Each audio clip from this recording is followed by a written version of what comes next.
ఈ పెద్ద పాదం అంటే ఏంటి, ఈ చిన్న పాదం అంటే ఏంటి, ఈ పాదాలు ఏంది అని అంటే వనయాత్ర అంటారు దీన్నే. ఎరుమై కొళ్ళి అని చెప్పారు చూస్తారా, స్వామివారే స్వయంగా ఎరుమేలి నుండి మొదలు పెడితే శబరిమల వరకు నడిచి వెళ్ళారు. ఎరిమేల నుంచి శబరిమలకి వచ్చేటప్పటికి ఆల్మోస్ట్ 63 కిలోమీటర్లు ఉంటుంది, 48 మైళ్ళు అంటారు. ఈ 48 మైళ్ళని పెద్ద పాదం ఎరిమేలి, పేరూర్తోడు, కాళైకట్టి ఆశ్రమం, అழுదా, ఇంజిప్పారకోట, కరిమల, కరీలాంతోడు, పెరియానవట్టం, శరియానవట్టం, పంబా నది, నీలిమల, అప్పాచిమేడు, శబరిపీఠం, సరంగుత్తి, సన్నిధానం, శబరిమల అని ఇన్ని రకాలైనటువంటి 5 కొండలతో ఉన్నటువంటి దేవాలయాన్ని పెద్ద పాదం చిన్న పాదం అంటారు. ఇలాంటి చోట నడిచి వెళ్ళడంలో కొన్ని ముక్కోటి వనమూలికలతో కూడినటువంటి చెట్లండి. అలాంటి యొక్క చెట్ల యొక్క ఆ గాలి అంతా మన శరీరంలో తగిలితే మన శరీరం అంతా, మనం భారతదేశంలో వివిధ ప్రాంతాల నుంచి వెళ్తాం కదా, శరీరం అంతా కూడా కాలుష్యంతో నిండిపోయింది.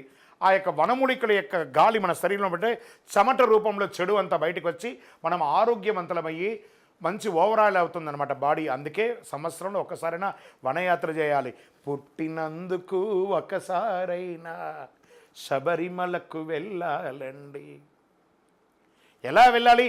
అలుదా నదిలో మునిగి 2 రాళ్ళను చేతితో తీసి నిండు భక్తితో గుట్టపై ఉంచి, అలా చక్కగా గురువుగారు రాసినటువంటి పాట.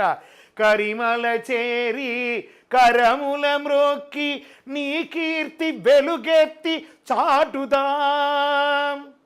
ఎంత అద్భుతం తెలుసా, అలా చెప్తూ ఉంటానే ఎలా గుజుబం చేస్తున్నా. ఆ వనయాత్రలో ఉన్నటువంటి భావన, ఆ వనయాత్ర యొక్క పవర్ అలాంటిదండి.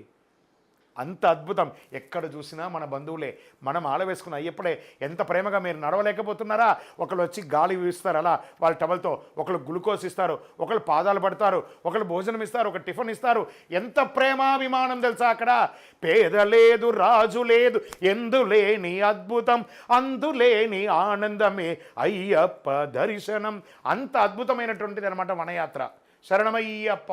అప్పాచిమేడు నీలిమడై దాటిన తర్వాత అక్కడ బియ్యపు ఉండలు వేస్తూ ఉంటారు కదా స్వామి. ఎందుకు స్వామి అనంటే ఈ యొక్క మృగాలు, పక్షులు, పశుపక్షాదులు ఉంటాయి చూసారా, వాటికి అన్నిటికీ ఆహారం వేసే విధంగా బియ్యపు ఉండల్ని అక్కడ వేయడం జరుగుతుంది. వాటికి అన్నిటికీ కూడా ఆహారం. ఇందులో చూడండి, పరోపకారార్థే ఇదం శరీరం, నేను నా కోసం దీక్ష తీసుకొని వస్తున్నాను, దానితో పాటు పశుపక్షాదులను కూడా నేను కాపాడుతాను అని చెప్పే ఒక సంకల్పమే ఆ బియ్యపు ఉండలు అప్పాచిమేడులో అలా విసిరివేయడము. శరణమయ్యప్ప. అయ్యప్ప స్వామి వారి దీక్షలో బ్రహ్మచర్యానికి ఉన్నటువంటి గొప్పతనం ఏమి అంటే ఎంత అద్భుతం తెలుసా. బ్రహ్మచర్య దీక్ష ఉండడం గొప్పతనం కాదు. వాడు నిన్న ఎలా ఉన్నాడు ఇలాగో ఈరోజు అలాగే ఉంటాడు, బట్టలు మాత్రమే మారుతుంది. కానీ ఒక గృహస్థాశ్రమంలో ఉన్నవాడు కట్టుకున్న భార్యను సైతం మాతా మాళిగేపురతమ్మ అని చెప్పుకుంటూ తనకు తానే ఒక సెల్ఫ్ డిసిప్లిన్ ఉండి బ్రహ్మచర్య దీక్ష తీసుకునేదే బ్రహ్మచర్య దీక్ష.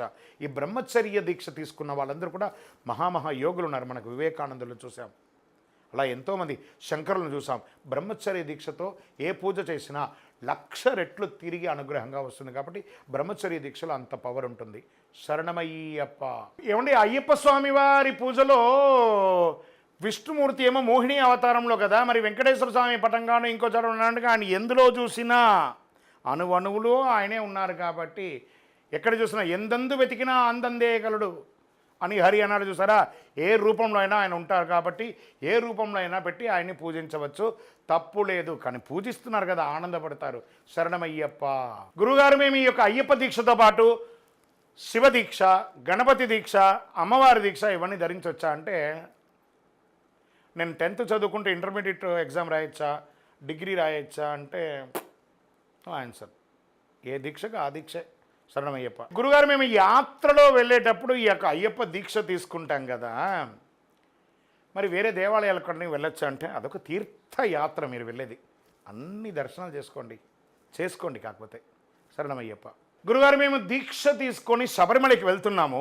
మా ఇంట్లో ఒక సన్నిధానం పీఠం పెట్టాం కదా, దానికి కదల్చొచ్చా వెళ్ళేటప్పుడు? కొంతమంది కదులుస్తారు, కొంతమంది వెళ్ళి వచ్చిన తర్వాత కొబ్బరికాయ కొట్టి పూజ చేసి కదుపుతారు, తప్పు లేదు.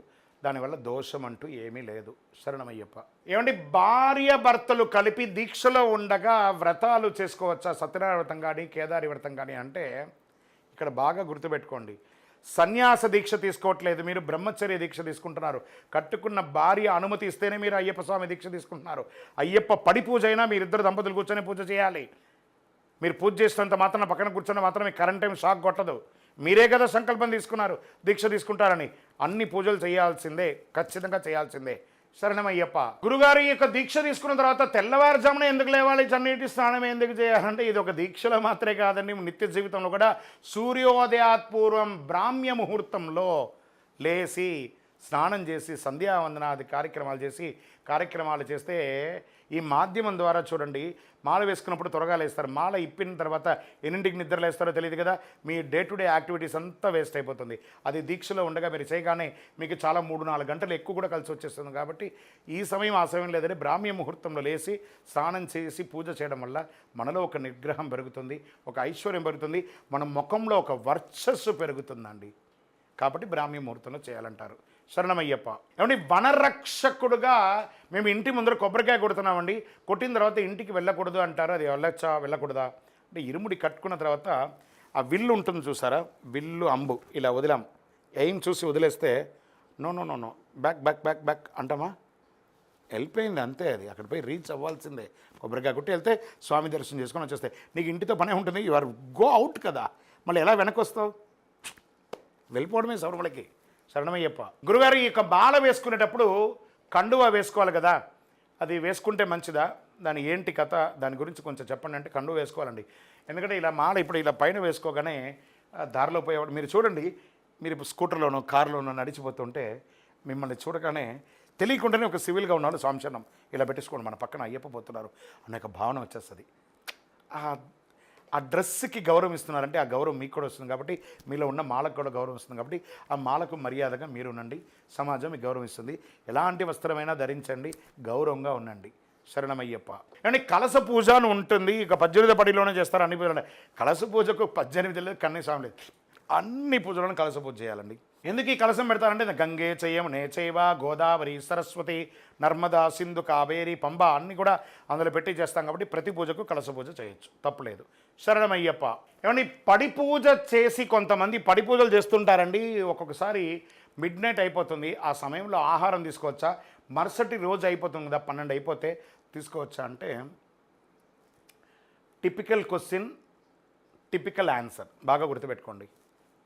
సివిల్గా ఉంటాం మనం అనుకోండి, సినిమాకి పోతాం, అర్ధరాత్రి వచ్చి తింటారా తినలేదా, లేదా థియేటర్లపై బకెట్ పాప్కార్న్ తింటావా లేదా, అప్పుడు అయిపోయింది. సివిల్గా ఉన్నాం అప్పుడు తినచ్చు.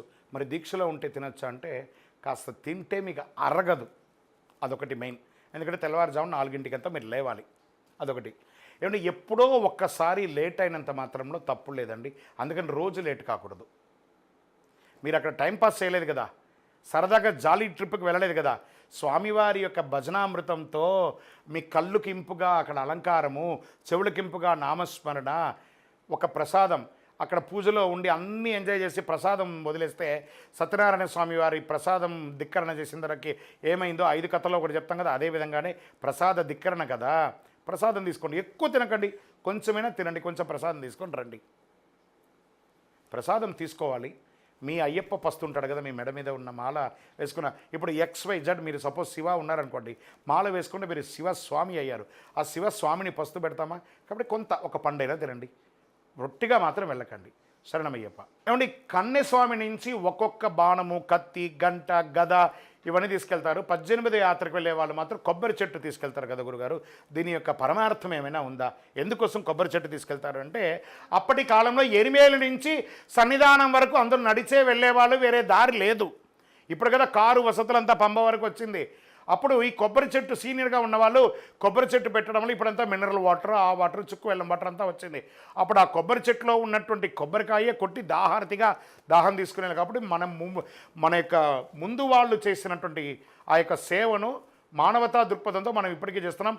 కానీ ఇప్పుడు శబరిమలలో కొబ్బరి చెట్టు నాట్ అలౌడ్ అండి. సెంట్రల్ ఫారెస్ట్ స్ట్రిక్ట్గా అలౌ చేసింది, అక్కడ పెట్టడానికి స్థలం లేదు.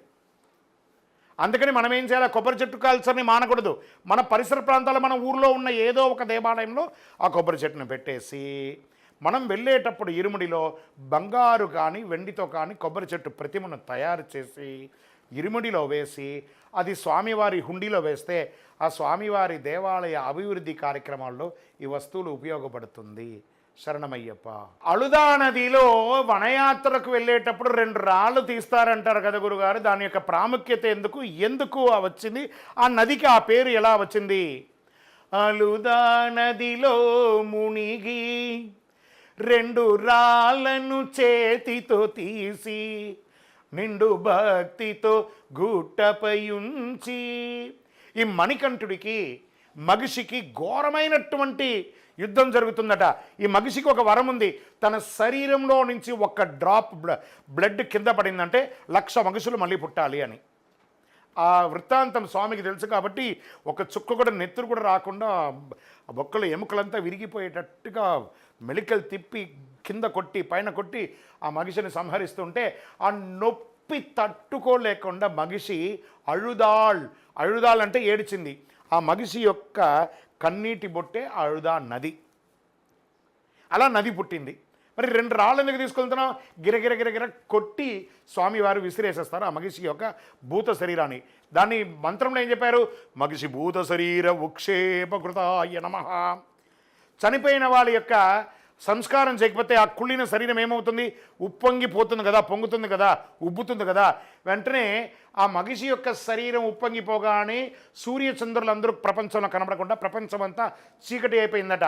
వెంటనే దేవతలందరూ స్వామివారిని మొరబెడుతున్నారు, స్వామి ఇదేంటి స్వామి, రాక్షసి చనిపోయిన తర్వాత కూడా మాకు ఇబ్బంది ఏంటి?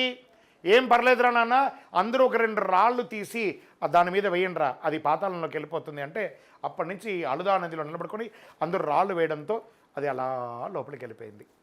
అందుకే ఆ నది వేసి మనలో ఇప్పుడు ఆ రాక్షసి మీద వేయట్లేదు, ఈ 2 రాళ్ళు తీసి మనం ఇప్పుడు ఎవరు వేస్తున్నాం? మనలోని కామ క్రోధ లోభ మోగ మదమాశ్చర్య ఈర్ష డంబ అని దుర్గుణాలన్నీ తొలగిపోవాలి అని 2 రాళ్ళు వేసేస్తున్నాము. శరణమయ్యప్ప. For more videos like this, subscribe Big TV channel.